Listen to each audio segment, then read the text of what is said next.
Hello, my high value dolls. I hope you all are doing fantastic and welcome back to another video. Alright, so this is going to be hilarious. Not at all. This is something serious we're gonna talk about. This is something for us, for girls especially.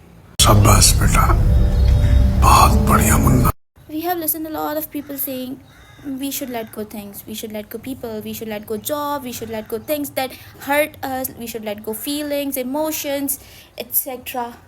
Is it that easy? No, this is not at all easy. But this is compulsory, this is necessary, we should do that. अगर हम ऐसा नहीं करते तो कब तक, let me know, कब तक हम इस चीज़ में फंसे रहेंगे. I'm not talking about a specific person, specific thing. I am talking about everything जिससे हमने expectations लगाई हैं. I'm talking about the girls अभी जिन्होंने MCAT attempt किया है, या मैं उन लोगों के बारे में बात कर रही हूँ जो किसी ड्रीम जॉब के लिए कुछ सालों से मेहनत कर रहे थे और वो ड्रीम जॉब उनको नहीं मिली, या मैं उन लड़कियों या उन लड़कों के बारे में बात कर रही हूँ जिन्होंने किसी एक स्पेसिफिक पर्सन पे अपनी पूरी लाइफ डिपेंड कर दी थी, वो उनको नहीं मिला. तो क्या, कब तक तुम उस चीज़ को लेकर बैठे रहोगे? और उसको लेके बैठने से क्या मिल जाएगा, क्या हो जाएगा उसको लेके बैठने से? उस जॉब को, उस स्पेसिफिक फील्ड ऑफ स्टडी को, उस स्पेसिफिक पर्सन को, उस स्पेसिफिक फीलिंग को लेके बैठने से हो क्या जाएगा? जब तक तुम खुद अपना इनिशियल स्टेप नहीं लोगे तुम फंसे रहोगे उसमें. और इसमें कोई शक नहीं कि हो सकता है वो चीज़ तुम्हें बर्बाद कर दे, वो चीज़ तुम्हें कहीं का ना छोड़े. हाँ, तुम ये कर सकते हो, बिल्कुल कर सकते हो. तुम चाहो उसी चीज़ में फंसे रहो, रो धो और बस लेके बैठे रहो कि ये मेरा ड्रीम जॉब था, ये मेरी ड्रीम स्टडी थी, ये मैंने इसके लिए 12 साल मेहनत की थी, या मैंने इस फील्ड को मैंने अपने 4 साल दिए थे, या इस ड्रीम जॉब के लिए मैं कई सालों से मेहनत करता रहा हूँ, या वो स्पेसिफिक पर्सन जिसके लिए तुम कई सालों से एफर्ट्स लगा रहे हो, मेहनत कर रहे हो, नहीं मिला तो क्या हो जाएगा? कुछ भी नहीं. और चलो तुम इन सब चीज़ों में फंसे रहते हो, तुम फंसे रहो, तुम सोचते रहो उस बारे में और खुद को वहीं स्टक कर लो. ठीक है, कर लो अगर तुम्हारे पास कोई और रिस्पॉन्सिबिलिटी नहीं है तो. लेकिन मेरी एक बात हमेशा याद रखो, तुम बहुत स्ट्रॉन्ग हो. तुम्हें किसी स्पेसिफिक चीज़ की ज़रूरत नहीं है अपनी लाइफ में. तुम कुछ भी कर सकते हो जो तुम करना चाहते हो.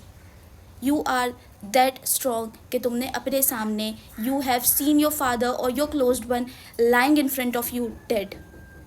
तुमने कफन में अपने सामने उन लोगों को देखा है जो तुम्हारा कभी सहारा होते थे, एंड स्टिल तुमने अपनी ज़िंदगी गुजारी. तुमने खुद को स्ट्रॉन्ग बनाया और तुम अभी भी बना सकते हो. ये छोटी छोटी चीज़ें, मैं इनको छोटी छोटी कहूँगी. अगर कोई चीज़ तुम्हें लो फील करवाती है तो वो बहुत छोटी है. इट्स ओके अगर तुम्हें वो कोई फील्ड ऑफ स्टडी, कोई ड्रीम जॉब या कुछ भी ऐसा नहीं मिल रहा है. It's okay. आगे पूरी ज़िंदगी है. अगर तुम अपने हाथ से गिरा हुआ सिक्का सिर्फ ज़मीन पे देखते रहोगे और उसका शोक बनाते रहोगे कि वो तुम्हारे हाथ से गिर गया, तो सामने जो एक खुला आसमान, एक पूरी दुनिया तुम्हारे सामने नहीं देख पाओगे कि तुम्हारे सामने एक पूरी ज़िंदगी है जो तुम गुजार सकते हो. And you have a lot of responsibilities of your family. ठीक है, तुम पागल हो जाओ, सब चीज़ों में फंसे रहो, अपनी उन फीलिंग्स में. मैं नहीं कहती बहुत आसान है, मैं बिल्कुल नहीं कहती बहुत आसान है, बट मेरी जान, you should have to take initial step. तुम्हें मूव ऑन करना चाहिए. And move on is not something कि आप किसी और चीज़ में खुद को बिज़ी कर लो. And taking initial step doesn't mean कि तुम भूल जाओ, खुद पे कोई जादू कर दो, अपने दिमाग से वो सारी चीज़ें निकाल दो जिसको तुम कई सालों से अपने दिमाग में बस आके बैठे हुए थे. ऐसा कभी नहीं होगा. You are allowed to cry. तुम रो, तुम गिड़गिड़ाओ, तुम अल्लाह के आगे बैठो, तुम जानमाज बिछाओ, या वट एवर जो तुम्हें तुम्हारा जो एक कोपिंग मैकेनिज्म है उसके थ्रू चलो. You are allowed to go, but तुम एक चीज़ में स्टक नहीं रह सकती. Girly, you have to take steps. तुम्हें आगे बढ़ना है. वो एक चीज़ जो तुम्हें कमज़ोर बना रही है वो तुम्हारी ज़िंदगी नहीं है, वो तुम्हारी ज़िंदगी का एक चैप्टर है. और अभी तुम्हें ये पूरी बुक ख़त्म करनी है, बहुत सारे चैप्टर्स क्लोज करने हैं, स्टार्ट करने हैं. तो क्या हर चैप्टर के एंड में तुम जाके खुद को उस चैप्टर पे स्टक कर लोगे? नहीं ना. तुम्हें अभी पूरी किताब ख़त्म करनी है. अभी बहुत सारे चैप्टर्स हैं तुम्हारी लाइफ में जिन्होंने आना और जाना बाकी है. अभी तुम्हारे पास, अगर तुम डॉक्टर नहीं बन पाए तो कोई बात नहीं, टेक्नीशियन बन जाओ. हो सकता है तुम्हारे लिए उस फील्ड में स्कोप हो सकता है कुछ तो बेहतरी रही होगी उस चीज़ में जो तुम्हें वो चीज़ नहीं मिली. अगर तुम्हें तुम्हारा ड्रीम जॉब नहीं मिला, कोई बात नहीं, किसी स्टार्टअप कंपनी से स्टार्ट कर लो. जहाँ तुमने इतने साल दिए वहाँ 1-2 साल और, क्या पता तुम्हें तुम्हारी ड्रीम जॉब से ज़्यादा बड़ी किसी कंपनी में कोई अच्छी अपॉर्चुनिटी मिल जाए. खुद पे मेहनत करो, और एक दिन वो आएगा जो जो तुम्हें लगता है आज तुम्हें रिजेक्ट कर रहा है या करके गई हैं चीज़ें या कोई स्पेसिफिक पर्सन, कल को तुम जब पीछे मुड़ के देखोगे and you will realise it was not that important. You will feel yourself like a foolish person. What really, ये था वो, ये थी वो ड्रीम जॉब ना.